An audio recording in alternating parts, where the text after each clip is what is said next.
Mheshimiwa Spika, awali ya yote nianze kwa kumshukuru Mungu kwa ruzuku ya uhai na kutukutanisha katika bunge la 13.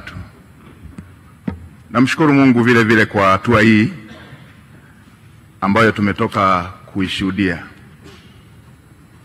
La pili, nimpongeze sana Mheshimiwa Rais Dr. Samia Suluhu Hassan kwa kuchaguliwa kwa kishindo na Watanzania.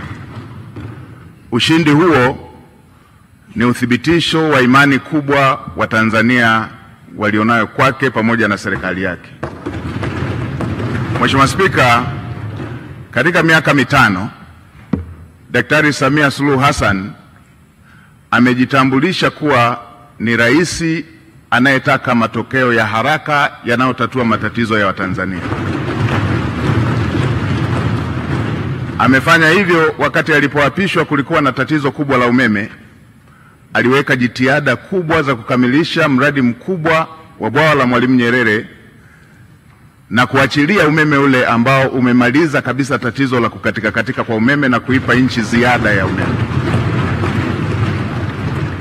Alipoingia madarakani kulikuwa na tatizo la vifo vya kina mama wajawazito pamoja na watoto kutokana na upungufu wa hospitali na vituo vya afya. Katika kipindi kifupi amejenga zaidi ya hospitali 119 za wilaya, zaidi ya vituo vya afya 649 katika kata mbalimbali na zaidi ya zahanati 2800 kwa nchi nzima. Katika kipindi kifupi kulikuwa na shida ya shule pamoja na madarasa, na tulikuwa tukiona baadhi ya wanafunzi wakisomea chini ya miti. Katika kipindi kifupi amejenga shule mpya zaidi ya 2700 za msingi na amejenga zaidi ya shule 1300 za sekondari na madarasa zaidi ya 1097. Hivyo hivyo katika sekta zingine ikiwemo kununua CT scan hospitali zote za mikoa, MRI kwenye hospitali zote za kanda, pamoja na kununua mitambo ya kuchimbia maji kwenye kila mkoa na kila ukanda. Hiki ndicho kilichowafanya Watanzania wamchague kwa wingi na nimetaja tu kwa uchache. Mheshimiwa Spika, nitumie fursa hii kumshukuru sana Mheshimiwa Rais kwa imani hii kubwa. Natambua imani si kubwa tu kwake, bali ni dhamana kubwa kwa Watanzania kwa kunipendekeza katika bunge lako tukufu kushika nafasi ya Waziri Mkuu wa Jamhuri ya Muungano wa Tanzania. Natambua uzito wa majukumu haya pamoja na matarajio yake pamoja na matarajio ya Watanzania. Nitafanya kazi kwa bidii, kwa uaminifu na jitihada kubwa kuweza kukidhi matarajio hayo. Mheshimiwa Spika, nitumie fursa hii pia kumpongeza Dr. Emmanuel Nchimbi kwa kuaminiwa na kuchaguliwa na Watanzania kuwa makamu wa rais. Tuna imani na utendaji wake na tunaamini kwamba atamsaidia Mheshimiwa Rais katika kutekeleza majukumu yake. Mheshimiwa Spika, nimpongeze pia Dr. Hussein Mwinyi kwa kuchaguliwa na kuaminiwa kuwa rais wa Zanzibar. Ushindi wake ni ishara na uthibitisho wa kazi kubwa alizofanya za kuwaletea maendeleo wa Zanzibari. Namtakia kila laheri katika utumishi wake mpya. Mheshimiwa Spika, nitumie fursa hii kumpongeza mwanasheria mkuu wa serikali. Mwanasheria mkuu wa serikali ndugu yangu Hamza Johari amekuwa kiungo muhimu na amekuwa akisaidia sana majukumu yanayohusu sheria kama custodian wa masuala ya sheria wa serikali. Mheshimiwa Spika, nitumie fursa hii kukupongeza wewe mwenyewe kwa kuchaguliwa kwa kishindo kuwa spika wa Bunge la Jamhuri ya Muungano wa Tanzania, bunge la 13. Natambua nia yako thabiti ya kulifanya bunge la 13 kuwa bunge la Watanzania. Niahidi kwa niaba ya serikali tutatoa ushirikiano wa dhati kuweza kuhakikisha kwamba unatimiza malengo yako hayo ya kulifanya bunge la 13 kuwa bunge la Watanzania. Mheshimiwa Spika, nitumie fursa hii pia kumpongeza Dr. Philip Mpango, makamu wa rais mstaafu, kwa kazi kubwa aliyoifanya ya kumsaidia Mheshimiwa Rais. Tutamkumbuka kwa unyenyekevu wake, kwa maono yake na usaidizi wake uliojaa utii. Dr. Mpango amefanya kazi yake kwa uthabiti mkubwa. Nitumie fursa hii pia kumpongeza Mheshimiwa Kassim Majaliwa, waziri mkuu mstaafu.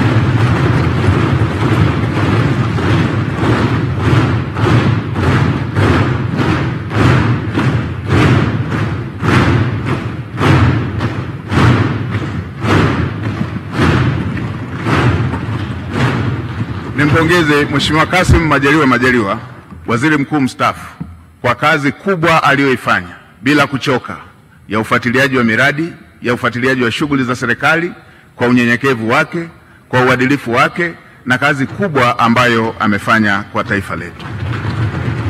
Naamini kila Mtanzania anatambua jitihada alizofanya katika kumsaidia Mheshimiwa Rais.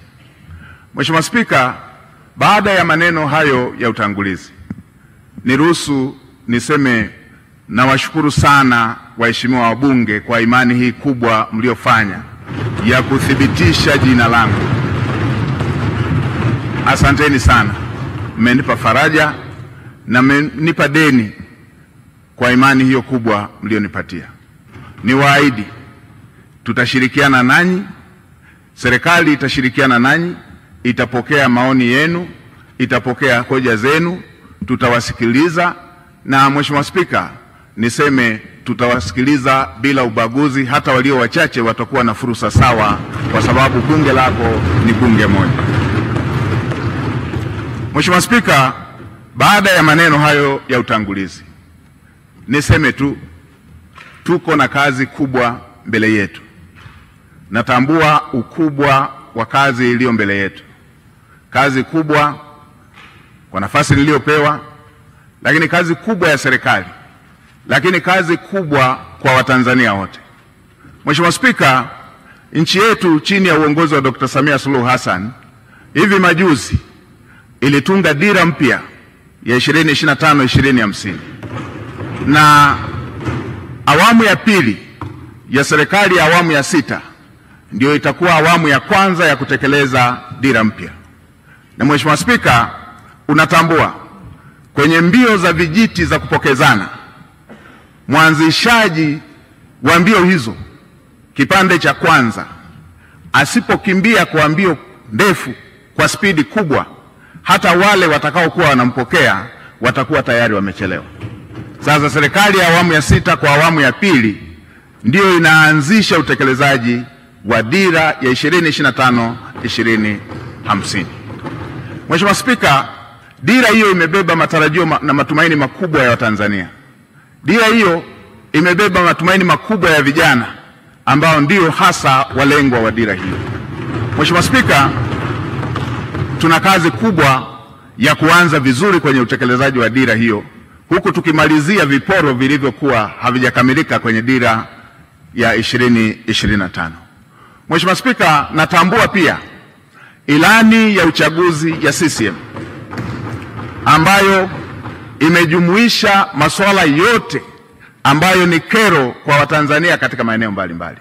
Na nilikuwa nafuatilia hata kampeni za uchaguzi, na ninyi waheshimiwa wabunge, kila eneo mlikuwa mkijiaziliza yale ambayo yapo kwenye ilani, ambayo ni mahitaji ya Watanzania katika maeneo yenu. Ilani hiyo imebeba matumaini makubwa ya Tanzania, na hasa kwa kuzingatia kwamba Dr. Samia Suluhu Hassan amejitambulisha kuwa ni rais wa matokeo, rais wa matokeo ya haraka, rais anayetatua matatizo ya Watanzania. Kwenye maeneo ambayo amepokea vijiji vikiwa havijapata umeme, ndani ya muda mfupi alimalizia vijiji vyote vikapata umeme. Watanzania wanatarajia takriban vitongoji 28,000 ambavyo havijapata umeme sasa vikapata umeme. Hayo ni mambo makubwa ambayo yanasubiriwa na Watanzania katika kipindi hiki kinachofuata. Si hivyo tu, Mheshimiwa Rais ametoa ahadi kupitia ilani ya uchaguzi kushughulikia tatizo la ajira kwa vijana, takriban kutengeneza ajira zisizopungua milioni 8 kwa ajili ya vijana wa Kitanzania. Hii ni kazi kubwa ambayo tutafanyia uratibu, usimamizi kuweza kuhakikisha kwamba ndoto ya Mheshimiwa Rais ya Watanzania wa vijana wetu kupata ajira inatimia. Tutaratibu mpango mkakati ndani ya serikali na kushirikisha sekta binafsi kuweza kuhakikisha kwamba dira hiyo ya Mheshimiwa Rais ya kutengeneza ajira zisizopungua milioni 8 inakwenda kutimia. Mheshimiwa Spika, pamoja na Tanzania kuwa nchi tajiri, bado tuna asilimia isiyopungua 8 ya Watanzania, asilimia 8 ya Watanzania wanaoishi katika umaskini wa kupindukia. Tuna takribani asilimia 26 ya Watanzania wanaoishi kwenye umaskini wa kipato. Niwakumbushe Watanzania, mimi umaskini wa Watanzania sijausoma kwenye kitabu, nimeuishi. Na Mheshimiwa Spika, katika maisha yangu haya, katika umri wangu huu, miaka takribani 32 nimeishi katika maisha hayo ya umaskini. Nimeishi katika maisha ambayo, kwa wale wanaokumbuka, kule vijijini mama zetu, dada zetu wakivaa gauni huwa wanajifunga nguo kiunoni. Ile nguo anayojifunga dada yangu, ile nguo anayojifunga shemeji yangu, ndio ilikuwa nguo yangu ya kujifunika. Kwa hiyo kabla hajamaliza shughuli zake za kila siku, silali mpaka akalale ili nipate shuka ya kujifunika. Na asubuhi kabla hajaanza kazi lazima niamke ili ile nguo niliyojifunika ndio yeye iwe nguo ya kujifunga ili aweze kuanza majukumu yake. Ninatambua mazingira ya kulala, unaenda kuchunga, ukirudi nyumba nzima inavuja, na utakapolala inabidi ujifunike ile ngozi ili matone yale yanayoendelea kuvuja angalau yatue kwenye ngozi. Na yatambua maisha hayo.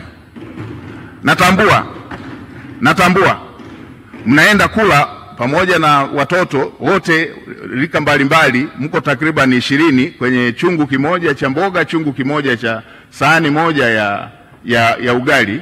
Inabidi utangulize kuanza kula ugali mwingine bila mboga, kwa sababu ukisubiria mikono ya kwenye mboga iishe ndio na chakula kitakuwa kimeisha. Na natambua matatizo haya ya ajira ambayo Mheshimiwa Rais anayaongelea. Natambua maumivu ya kusoma kwa shida na ukasubiria ajira ukiwa umekosa. Natambua dira hiyo ambayo Mheshimiwa Rais anataka awapatie vijana takriban milioni 8 ajira. Natambua maumivu yake. Nilipomaliza chuo nimefanya kazi ya kubeba zege kwenye kiwanda cha matofali ili upate kipato cha siku, na mke wangu akiwa anapika mamalishe, na wakati mwingine wakati anawagawia wabeba zege wenzangu wengine walikuwa wanatoa maneno makali. Natambua adha hiyo. Niwahakikishie Watanzania hasa wa mazingira ya chini watasikilizwa kwenye kila ofisi ya umma.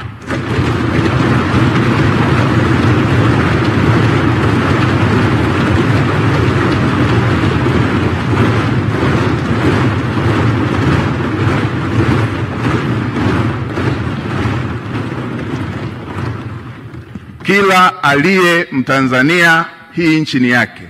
Watanzania wote watasikilizwa kwa nidhamu katika ofisi za umma.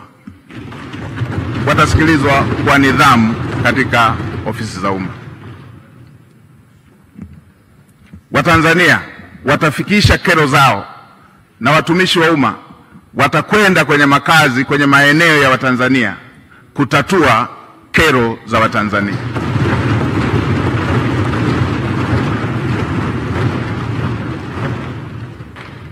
Ukiondoa miaka 32 hiyo niliyoielezea, miaka takriban 18 maisha yangu yamezungukwa na wahitaji kuliko walioridhika, nikiwa na watoto takriban 100 nao kaa nao na bweni la wanawake na wanaume, wasichana na wavulana hapa. Natambua mahitaji na uhitaji wa Watanzania. Naitambua.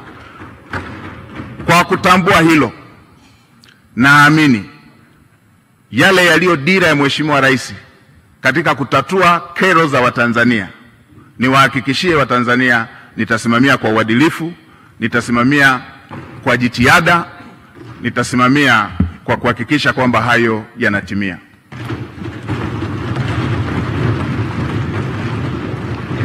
Kwa kuzingatia kazi kubwa hiyo iliyoko mbele yetu niliyoisema, kwa kuzingatia kazi kubwa iliyoko mbele yetu niliyoisema, watumishi wa umma na Watanzania sote tuwe tayari. Lazima tuende kwa gia ya kupandia mlima.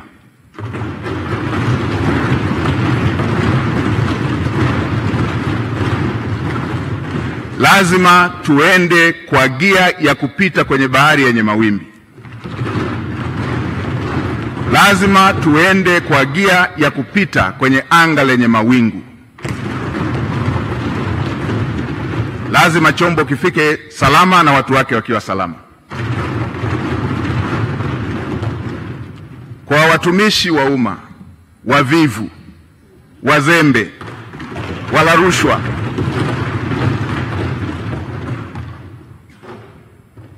na wenye lugha mbaya kwa Watanzania, tuwe tayari. Wavivu wote, wazembe wote ndani ya ofisi za umma, nitakuja na fiekeo na rato. Lazima maono ya Mheshimiwa Rais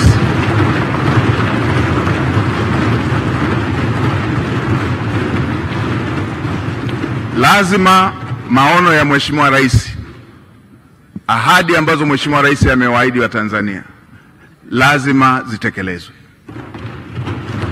Mheshimiwa Spika, katika kumalizia, nitoe rai kwa Watanzania wote. Haya yote ambayo tunayaongea, yale yote yaliyoongelewa kwenye dira, yale yote yaliyoongelewa kwenye ilani ya uchaguzi, yale yote tulio na matamanio nayo, yale yote yaliyo ahadi ya Mheshimiwa Rais pamoja na makamu wa rais, yale yote yaliyo ahadi zenu waheshimiwa wabunge, yatatimia tu kama tutaendelea kumtanguliza Mungu katika mambo yetu kama taifa, na kama taifa letu litakuwa na amani, kama taifa letu litakuwa taifa lenye amani.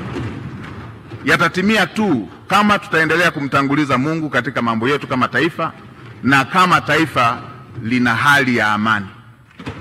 Bila amani, yote tunayotamani, yote tunayotarajia, yote tulioahidiwa, yote viongozi walioahidi, yote yaliyoko kwenye dira, yote yaliyoko kwenye ilani hayawezi kufikiwa. Nitoe rai kwa Watanzania wote, tuwe na wajibu wa kuhakikisha kwamba nchi yetu ni ya amani. Tumtangulize Mungu hata kwa yale tunayoona ni magumu, ili tuweze kuhakikisha kwamba Mungu anatusaidia kupata ufumbuzi wake, kwa sababu kwake yote ni mepesi. Mheshimiwa Spika, katika kumalizia, nishukuru familia yangu, wamesimama nami mara zote, mke wangu Neema pamoja na watoto. Niwashukuru wananchi wa jimbo la Iramba, niwashukuru sana wananchi wa jimbo la Iramba, kwa sababu pasipo wao kunichagua nisingepata sifa leo ya kupendekezwa kuwa waziri mkuu. Asanteni sana wana Iramba, asanteni sana Watanzania wote. Mheshimiwa Spika, nakushukuru kwa mara nyingine. Asante sana kwa kunipa nafasi. Sikiliza mafundisho ya dini, habari za kiroho, michezo na burudani kupitia chaneli yetu ya Upendo TV. Subscribe leo, uendelee kujifunza na kulipokea neno la Mungu.